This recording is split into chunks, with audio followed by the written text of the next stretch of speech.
Trident limited के about हमें पिछले एक हफ्ते से बहुत सारी खबरें आते हुए देखने मिल रही है and this is the reason why the stock surged up 14%। दोस्तों यूएस मार्केट्स में 14% सर्च करना मतलब एक हफ्ते में मतलब बहुत बड़ी बात हो जाती है दोस्तों।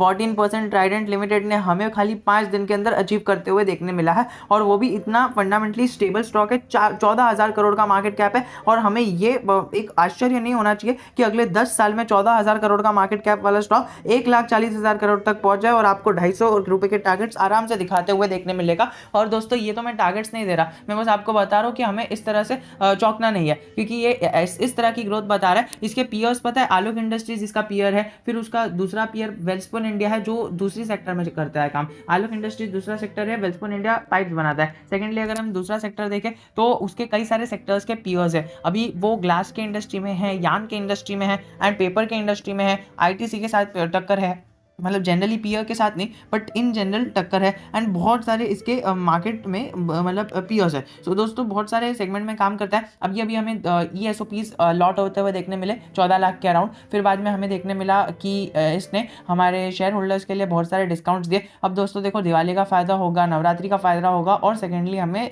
दो फायदे होते हुए देखने मिल रहे हैं, एक्स्ट्रा क्रिसमस का और न्यू ईयर का। तो दोस्तों एक और एक चीज़ मैं आपको बताना चाहूँगा कि शेयर ने 14% के रिटर्न दिया, वो एक ही बेसिस पे दिया है, वो है इसकी क्रिजिल की रेसिंग। अभी आपको पता है क्रिजिल जो है वो रेटिंग देती है एंड क्रिजिल की रेटिंग जो इंपॉर्टेंट रहती है वो बैंक से लोन लेने में रहती है। एंड दोस्तों आपको पता है कि बैंक से लोन जो रहता है वो कितना इंपॉर्टेंट रहता है। अगर कोई बंदा लोन नहीं दे रहा है, मतलब अगर किसी भी कंपनी को लोन नहीं मिल रहा है ना, तो वो अपने स्टॉक्स को प्लेज करेगी। एंड इन्वेस्टर्स लाइक मी, मैं तो पर्सनली ऐसे किसी भी शेयर में नहीं जाना चाहूँगा जिसकी होल्डिंग्स प्लेज है। सो दोस्तों वो बेसिकली 1-2% चलती है, लेकिन जिसकी होल्डिंग बहुत ज़्यादा प्लेज है वो होल्डिंग मुझे पसंद नहीं आती है। तो वही हो जाता है, कंपनी के पास बहुत बड़ा कर्जा आ जाता है और एक बहुत बड़ी एक रिस्पॉन्सिबिलिटी आ जाती है कि अगर हमने कर्जा में ज़रा भी चूक चाक की तो हमारे शेयर्स सेल हो सकते हैं, प्लेस शेयर्स। तो दोस्तों ये एक बहुत ही इंपॉर्टेंट चीज़ रहती है। तो वो क्रिजिल की रेटिंग से इंप्रूव हो सकती है। क्रिजिल की रेटिंग अच्छी रहेगी तो बैंक्स यही रेटिंग्स देखकर लोन की टाइप डिसाइड करते हैं एंड क्रिजिल की रेटिंग देने के टाइम पर हमें देखने मिला कि शेयर को बहुत अच्छी रेटिंग्स मिली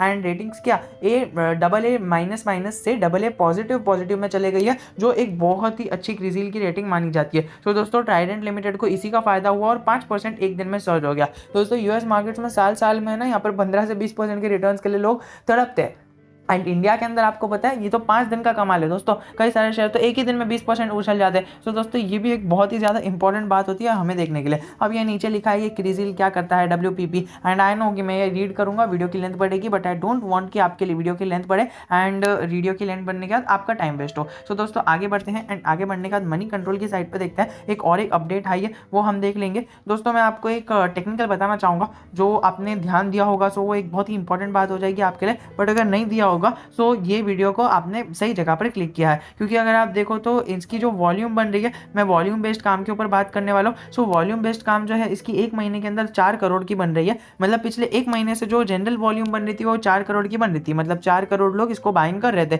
लेकिन हमें देखने मिला पिछले एक हफ्ते की भी, दोस्तों देखो पिछले एक हफ्ते के अंदर भी हमें 5 करोड़ की वॉल्यूम देखने मिल रही है। दोस्तों हमें देखने मिला कि 2 दिन पहले क्रिजिल की रेटिंग आई, सेकेंडली ESOP डिक्लेयर हुए, फिर बाद में शेयर होल्डर्स के लिए जो ईमेल है वो आया एंड ये सारी चीजें होने के बाद हमें सीधा जो इसके अंदर वॉल्यूम देखने मिली, वॉल्यूम बेस्ड काम 7 करोड़, जो पिछले इतने टाइम में नहीं हुआ। 2 दिन से लगातार 7 करोड़। और दोस्तों ये तो चलेगा, लेकिन with flying colours people are taking the stock in their delivery percentage. So दोस्तों पोर्टफोलियो में लेके जा रहे हैं, झोली में उठा के लेके जा रहे हैं। 3 करोड़ के शेयर्स डिलीवरी में चले गए हैं और वो डिलीवरी किसके लिए गए हैं पता है आपको? स्विंग ट्रेडिंग के लिए गए हैं। स्विंग ट्रेडिंग के लिए गए हैं, उन्होंने डिसाइड किया है बस हमें तो स्विंग ट्रेड करना है ऐसे एकदम ग्रेट शेयर में। हमें तो देखने मिला कि अभी जैसे ही इसका Q2 का रिजल्ट आएगा, अभी क्लोजिंग जो ट्रेडिंग विंडो है वो क्लोज हो चुकी है। अगर हम क्लोजिंग ट्रेडिंग विंडो की बात करें ना दोस्तों, ये देखो 28 रुपीज़ का एकदम फ्लैट हाई बनाया है एंड सेकेंडली अगर हम देखें तो इसका जो हाई है वो 28.05 का।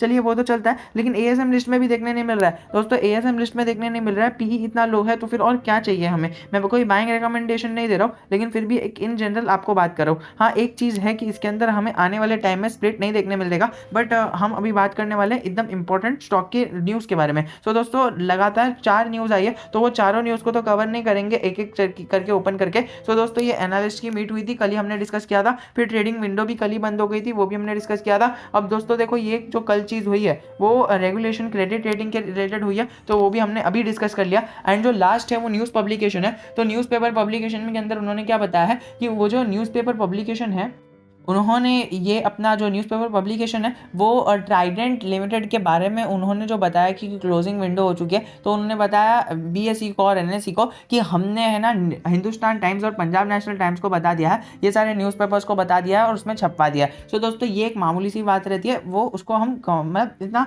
नज़र देने की ज़रूरत नहीं है। लेकिन अगर हम देखें तो RSI थोड़ा सा बेरिश दिख रहा है, और RSI बेरिश मतलब नहीं होता है। सो दोस्तों कई सारे जो बिगनर्स है वो इसको गलत प्रेडिक्ट करते हैं एंड प्रिटेंड करते हैं, मतलब पता नहीं रहता है। तो दोस्तों RSI अगर ऊपर है, RSI फॉर एग्जांपल 80 पे है, तो वो स्ट्रेंथ दर्शाता है, ना कि वो एक बियरिश मोमेंट दिखाता है। तो ये बियरिश मोमेंट को हटा दीजिए, RSI हमें स्ट्रेंथ बता रहे हैं और मैकडी हमें बुलिश बता रहे हैं, KST हमें बुलिश बता रहे हैं। तो दोस्तों ओवरऑल जो टेक्निकल्स बता रहे हैं वो हमें बहुत ही ज़्यादा बुलिश नज़र आ रहे हैं स्टॉक के प्रति। और अगर देखो तो 45% की डिलीवरीज खाली के खाली BSE के अंदर उठाई हुई देखने मिल रही है। अगर हम देखें इसके जो कॉम्पिटिटर्स है वो सुमाया है, वेल्सपुन है और अरविंद है, और आलोक इंडस्ट्रीज भी हैं और कई सारे इंडस्ट्रीज है। सो दोस्तों ये था कुछ हमारा ट्राइडेंट से रिलेटेड। एक last but not the least आपको कहना चाहूँगा कि 100% जो फोरकास्ट है, एनालिस्ट कह रहे हैं कि इसे बाय करके चलो। एंड सेकेंडली अगर हम बात करें कंपनी के PE की, तो जो सेक्टर का PB है वो सेक्टर का PB 5 है, और वहीं पर जो ट्राइडेंट का है वो थोड़ा सा नीचे दिखने मिल रहा है, और वहीं पर सेक्टर का PE नेगेटिव में है और ट्राइडेंट का PE स्टेबल दिखने मिल रहा है। सो दोस्तों Trident has always been a good stock और आने वाले टाइम में गुड स्टॉक रहेगा ही। आपको एक और एक चीज़ बताता चलूँ कि इसकी जो एंट्री पॉइंट है ये लोग कह रहे हैं according to ticker tip it is not a good time to buy the stock, but दोस्तों according to me it is a good time to buy the stock, because देखिए PE रेशियो बहुत ही मतलब नीचे है। तो ये देखिए ये तो AI बेस्ड रहता है ना, मतलब पर्टिकुलरली जो AI बेस्ड मतलब ये सारी चीज़ें हैं, तो वो लोग कह देते हैं इसको बाय मत करो, एंट्री पॉइंट सही नहीं है। लेकिन दोस्तों अकॉर्डिंग टू जो जनरल एनालिसिस, हर एक स्टॉक के अंदर एनालिसिस अलग रहती है। And the future I see in Trident is a very bright future. So Trident के अंदर हमें इसके अंदर पोजीशन कभी भी बनाने से जूझना नहीं चाहिए, बिकॉज ट्राइडेंट ने हमेशा से हमें एक चीज़ बताई है और वो है इसके प्रमोटर की होल्डिंग। आपको मैं बताऊंगा, लेकिन उससे पहले आपको ये बताता चलूँ कि फ्रॉम 2019 आफ्टर कोविड-19 the revenue of the share has been decreasing, and यही तो हमें फ़ायदा होगा। ये फ़ायदा कैसे होगा पता है? क्योंकि आने वाले टाइम में जब ये रेवेन्यू बढ़ेगा ना, हमें ईयर ऑन ईयर और क्वार्टर ऑन क्वार्टर बहुत अच्छी ग्रोथ देखने मिलेगी। क्योंकि हमने देखने मिला कि कोविड की वजह से शेयर में मतलब तेज़ी तो आई,